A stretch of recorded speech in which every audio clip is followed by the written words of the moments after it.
సామియే శరణమయ్యప్ప. 2 సంవత్సరాల క్రితం బైరి నరేష్, ఆర్జీవి కదిరి కృష్ణ లాంటి నాస్తికులు, హేతువాదులు మన దైవాలను వెటకారంగా మాట్లాడినప్పుడు నా మనసు కలిచివేసింది. ఇలాంటి నాస్తికులు మన విఘ్నేశ్వరుడు, అయ్యప్ప స్వాముల గురించి వెటకారంగా, వ్యంగ్యంగా మాట్లాడినప్పుడు రక్తం ఉడికిపోయింది. సమాధానం కోసం హిరణ్యకశ్యపుడు విష్ణుమూర్తిని వెతికినట్టు నేను కూడా శోధించాను. ఆ శోధనలో, ఆ వేదనలో నాకు లభించిన అమృతాన్ని నేడు మీతో పంచుకోబోతున్నాను.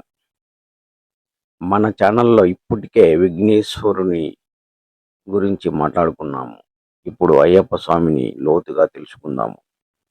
బైరి నరేష్ అయ్యప్ప జన్మాన్ని వెటకారంగా మాట్లాడినప్పుడు అందులో ఉన్న హిడెన్ సీక్రెట్ కోసం గురుగారు చాగంటి గారు, అలాగే నండూరి శ్రీనివాస్ గారి ప్రవచనాలను విన్నాను. కానీ నిజం చెప్పాలంటే వారి ప్రవచనాల కంటే బైరి నరేష్ వచనాలే నయమనిపించాయి. ఎందుకంటే భారతీయ పురాణ ఇతిహాసాలు అనంతమైనవి. అందులో అశుద్ధం కలిసే అవకాశం ఎక్కువ. మాటలు ఎక్కువైతే అబద్ధాలు, విభేదాలు కూడా ఎక్కువ అవుతాయి. కొమ్మ కొమ్మ రాసుకుని అడవి తగలబడినట్టు. ఇంకా మన పురాణాలు, ఇతిహాసాలు అన్నీ సంస్కృతంలో ఉండేవి. వాటిని పండితులు, పామరులు నోటి ద్వారా ప్రచారం చేయడం వల్ల కాళిదాసు కవిత్వం కొంత, నా పైత్యం కొంత అంటూ కలగలిపి చెప్పేవారు.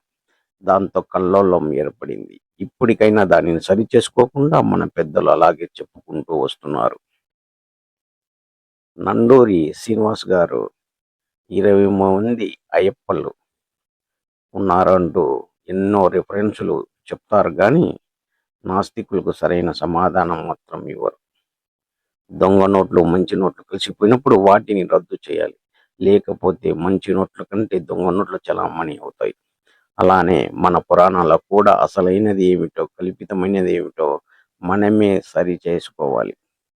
ఒకరు వేలెత్తి చూపకముందే మన తప్పులను మనమే సరి చేసుకోవాలి.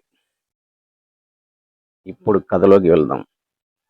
సాగర మదనమనంతరం ఈ భూమిని బలి చక్రవర్తి పరిపాలిస్తున్న కాలం.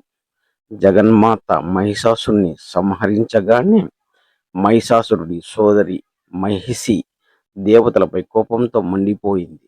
తన అన్న చావుకు ప్రతీకారం తీర్చుకోవాలని బ్రహ్మదేవునికై తపస్సు చేసింది. శివుడు, విష్ణువు ఇద్దరికి పుట్టబోయే బిడ్డ చేత తప్ప మరి ఎవరి చేత నాకు చావు రాకూడదంటూ వరం కోరుకుంది. అది వెంకి పెళ్లికి సుబ్బు చావుకొచ్చినట్టు మహిషి కోరుకున్న వరం శివుడు, విష్ణువు ఇద్దరికి శాపంగా మారింది. ఇంకొక చోట భస్మాసురుడు తపస్సు చేసి శివుణ్ణి వరం అడిగాడు. నా చేయిని ఎవరి తలపై పెడితే వాళ్ళు భస్మం కావాలి అని. శివుడు కాసేపు ఆలోచించి సరే అన్నాడు. కానీ శివుడే తన లక్ష్యంగా పెట్టుకొని నా చెయ్యిని నీ తలపై పెట్టేస్తా అంటూ భస్మాసురుడు శివుణ్ణి వెంబడించాడు. ఇది చూసిన మహావిష్ణువు జగన్మోహిని రూపం ధరించి తన అందచందాలతో భస్మాసురుణ్ణి మోహింపజేసి నీ చెయ్యి నీ తలపై పెట్టుకో అన్నట్టు చేసి వాడి తలపై చెయ్యి పెట్టుకొని భస్మంగా మారేలా చేశాడు. అలా జగన్మోహిని రూపాన్ని చూసిన శివుడు ఆ రూపాన్ని చూసి కామించి ఇద్దరి సంయోగం ద్వారా అయ్యప్ప స్వామి జన్మించినట్లు చెప్తారు. ఇక్కడే మనకు బోలెడన్ని సందేహాలు వస్తాయి. ఇద్దరి మగవారికి ఓ బిడ్డ ఎలా కలిగాడు అని. కామాన్ని జయించిన పరమశివుడు జగన్మోహిని రూపాన్ని చూసి ఎలా మోహించాడు అని. భస్మాసురుడిని చూసి శివుడు పరిగెత్తడం ఏమిటి అని. శివుడు ఆజ్ఞ లేకుండానే బ్రహ్మ వరం ఎలా ఇవ్వగలడు? శివుడు ఆది అంతం బ్రహ్మ, విష్ణువులు సైతం తెలుసుకోలేకపోయారు. అలాంటి భస్మాసుడు శివుడి తలపై చెయ్యి పెట్టడం సాధ్యమేనా? శివుడు తన మూడో కన్ను తెరిస్తే భస్మాసురుడు భస్మం కాకుండా ఉండేవాడా? అయితే ఎందుకు చేయలేదు? ఇలాంటి సందేహాలు సహజంగా తలెత్తాయి. కానీ ఇవి బయటికి వచ్చేలా మనమే ఆలోచిస్తే లోతైన పరమార్థం తెలుస్తుంది. మన సాంప్రదాయంలో ప్రతి కథకు అర్థం పరమార్థం ఉంటుంది. బయట బూతు బొమ్మల వద్దే ఆగిపోయే వారికి గర్భగుడిలో ఉన్న దైవాన్ని ఎలా గుర్తించగలరు? మహిషి సృష్టికి విరుద్ధంగా కోరిక కోరినప్పుడే బ్రహ్మ అనుగ్రహించాడు. అదే ఆమె చావుకు కారణమైంది.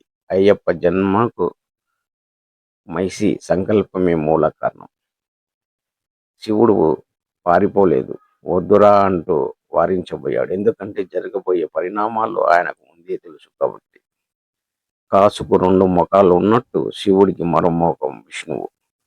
జగన్మోహిని రూపంగా శివుడు తన మరో ముఖాన్ని చూపించగానే భస్మాసుడు తానే తన తలపై చేయి పెట్టుకుని భస్మంగా మారిపోయాడు. శివుడి ఆది అంతం బ్రహ్మ విష్ణువు సైతం పూర్తిగా తెలుసుకోలేకపోయారు. అలాంటివి మన లాంటి సామాన్యులకు ఆయన లీలలు ఎలా అర్థమవుతాయి? శివాయ విష్ణు రూపాయ, శివ రూపాయ విష్ణువే, శివశ హృదయం విష్ణు, విష్ణుశ హృదయం శివం. శివుడు విష్ణువు వేర్వేరు కాదు, ఇద్దరు ఒకటే. అవసరం వచ్చినప్పుడు ఒక్కరికి ఇంకొకరు వేదిక అవుతారు. శివుడు పదార్థం అయితే విష్ణువు చైతన్యం ఆత్మ అవుతాడు. అలాగే విష్ణువు పదార్థం అయితే శివుడు చైతన్యం అవుతాడు. ఇక్కడ ఒకటి చెప్పుకోవాలి. శివపార్వతులు నృత్యం ద్వారా ఈ సృష్టిని సృష్టించడం, లయం చేయడం జరుగుతుంది. అలాగే మొదటిసారి శివకేశవుల అవతారంలో సృష్టించిన ఏకకణ శక్తినే అయ్యప్ప స్వామి అవుతారు. లోక కళ్యాణం కోసం శివకేశవులు ప్రసాదించిన వరప్రసాదం. ఆయన జన్మానికి మూలం సంకల్పం, శక్తి, ఐక్యత. మహిషి లాంటి రాక్షసులకే కాదు, శివకేశవులు భక్తులకు సైతం వారి ఇరువురు వేరు అనే బ్రహ్మలో కొట్టుకుంటూ చావడం మనం చూశాం. శివకేశవులు ఒకటే అని చెప్పడానికి అవతరించిన రూపమే అయ్యప్ప. స్వామియే శరణం అయ్యప్ప. ఇప్పుడు ఈ భస్మాసుడి మహిషి కథ ద్వారా మనం తెలుసుకున్నది ఒకసారి రివైజ్ చేసుకుందాం. భస్మాసుడి కథ నుండి అనర్హులకు వరాలు, పదవులు ఇవ్వకూడదు. అంతము నిష్ఠూరము కన్నా ఆది నిష్ఠూరమే మేలు. మనల్ని చీకట్లో కూడా దైవంలో అంటిపెట్టుకుని ఉండే ఓ స్నేహితుడు ఎప్పుడు మనతో ఉండాలని భస్మాసుడి కథ మనకు బోధిస్తుంది. అలాగే మహిషి కథ మన ఆలోచనలు, మన సంకల్పాలే మన విధిని, డెస్టినీని రాస్తాయి. ఎలా ఆలోచిస్తామో అలా జీవితం రూపుదిద్దుకుంటుంది. సంకల్పం పవిత్రంగా ఉంటే శ్రేయస్సు కలుగుతుంది. అందుకు మన ఆలోచనలను శుద్ధంగా ఉండాలి. మన సంకల్పాలు పవిత్రంగా ఉండాలి. మన మాటలు, మన చేతులు అన్ని దైవానుగ్రహానికి సహాయపడాలి. కాబట్టి ప్రకృతితో, పరమాత్మతో రణం కాదు, శరణం అంటే ఏ బీపీ లేకుండా జీవితం హ్యాపీగా సాఫీగా గడిచిపోతుంది. ఇది నా శోధన ఫలితం. మీకు నచ్చితే లైక్ చేసి, షేర్ చేసి, మన సంస్కృతి మీద ఉన్న సందేహాలను తొలగించేందుకు మరిన్ని వీడియోస్ కోసం మన ఛానల్ను సబ్స్క్రైబ్ చేయండి. స్వామియే శరణం అయ్యప్ప, శరణం భగవతే అయ్యప్ప. సర్వే జనా సుఖినో భవంతు.